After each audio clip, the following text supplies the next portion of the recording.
if we blow past appreciating our efforts and our successes, no matter how small they might be or downplay them, we're going to lose more than just a moment in time. We will lose sight of our growth as writers and as human beings. Welcome to the Write It Scared podcast. I'm your host, Stacey Fraser, a formerly repressed creative soul turned fiction writer, story editor, and author accelerator certified fiction book coach.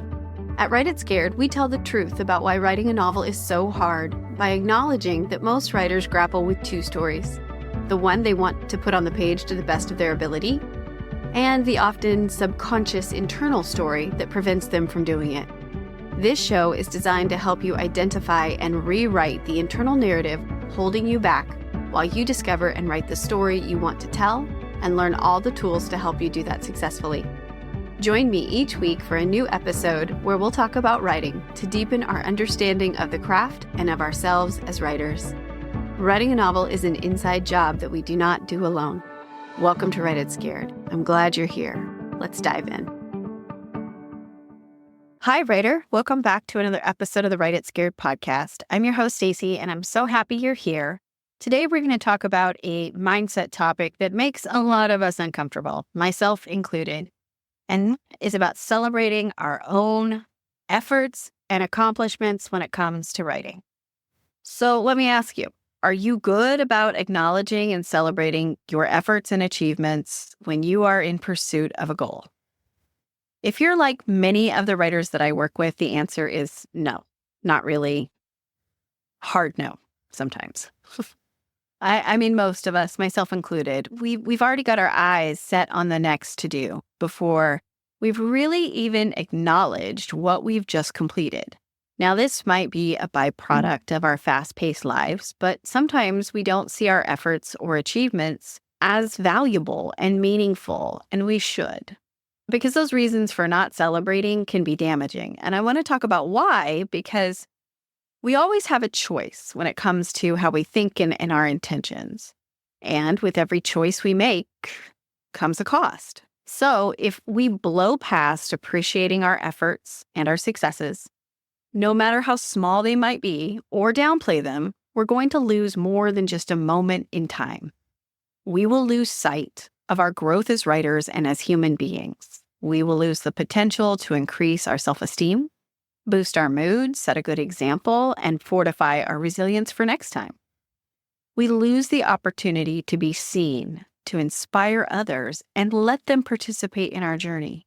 So in the long run, not slowing down will put us at risk for burnout, doing for doing's sake. And eventually, it will suck all the joy out of the thing that we were once passionate about. Trust me, I've had lots of practice at turning play into work. And at times, I have believed I'm a better human doing than a human being, and I don't recommend that. So let's get real. Writing a novel takes tremendous emotional, intellectual, and physical energy. It takes dedication and perseverance, belief, faith, trust, time, outside support, sacrifice, and I doubt if any of us actually gives ourselves the credit we deserve. And the flip side is that we know it. We know this is hard. And we don't hesitate to give credit to our fellow writers. And we would never dream of not celebrating our children if they sat down day after day and dedicated themselves to a big task. The bottom line is that reflecting on our efforts and accomplishments in a positive way will only increase our sense of self-worth and intrinsic motivation. Doing it to enjoy it and to grow. So if we know that, then why is it so hard to celebrate ourselves? Why not us? Why not you? Why not me? Everybody's answer is going to be different. We all come from different emotional backgrounds. For some of us, like me, celebrating is far too strong a word. It brings up images of streamers and parties and attention and just makes you cringe. Maybe that's why some of us shy away from the idea of celebrating. But a celebration doesn't have to be about any of that. A celebration can be as small as a smile and a deep breath shared between friends, or just between you and your coffee mug. It's not really about what one does to celebrate. What really matters is just taking some action. What we can always do is be intentional.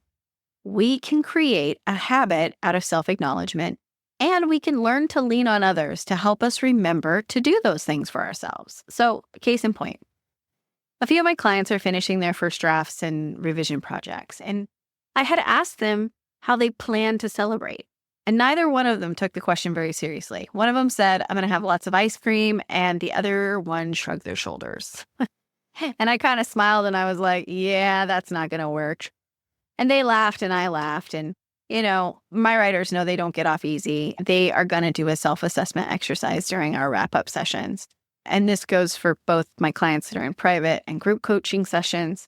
And we do these self-assessment exercises to help them reflect on what they've learned, to realize the value of their progress and acknowledge the effort that it took to be in it, that it took to achieve the final result, whether that's finishing up story foundation work, whether that's finishing a first draft or finishing a revision.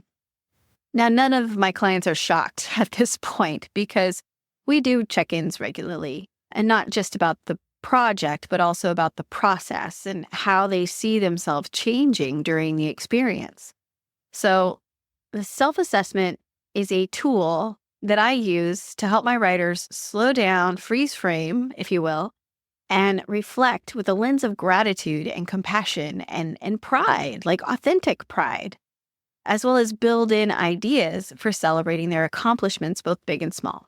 I ask every writer who works with me some version of the following questions periodically throughout the course of our work together. And if you are a writer who struggles to acknowledge your efforts in a positive light and celebrate your achievements, I would encourage you to stop and periodically ask yourself these questions, maybe once a month, maybe once a quarter, however often you need to, just to slow down and appreciate what it is that you're doing and what a challenge it is, and be proud of the fact that you're stepping up to the plate. So here are the questions. Number 1, identify 3 to 5 things, writing or life-related, that you are proud of and why. How will you celebrate yourself in your dedication? Remember, this can be big or small. It can be a smile. It can be a deep breath. It can be a cup of coffee. It can be a donut.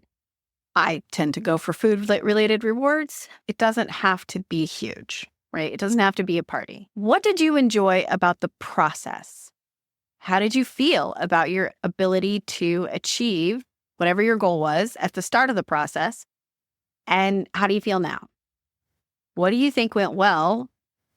What were the strengths that you had to lean on to get it done? What did you learn? What skills did you enhance or develop in the process? And what beliefs do you now hold about the process of writing a novel? Where were your most significant challenges and obstacles? How did you overcome them or adapt? What would you change? What would you do differently next time? If you want a copy of those questions, I will post a link to it down in the show notes. So, embracing and celebrating our achievements, no matter how small, matters. By taking time to acknowledge our effort and our success, we're going to reinforce our self-worth, bolster our motivation, and sustain our passion for writing. This act of reflection not only enriches our personal journey, but it's going to set a positive example for others. So, my friend, let's make a pact. Let's commit to this practice, to pause, to appreciate, and to celebrate our effort and our milestones. Because I want a more fulfilling and more resilient creative life for all of us. So thank you for tuning into this episode. And if you want to incorporate this self-assessment, self-acknowledgement practice into your writing life, go to the link in the show notes and you can download a copy of these 11 self-assessment questions. Thanks for being here. I hope this episode helps you. If it does, please make sure to share it on your socials, and I would be forever grateful. Have a great day. Thank you for listening to the Write It Scared podcast. If you enjoyed today's show, please make sure to hit the follow button so you never miss an episode. And please leave a review.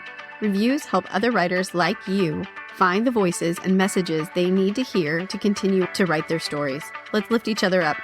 Remember, you can be scared and still be unstoppable. I'll see you next week.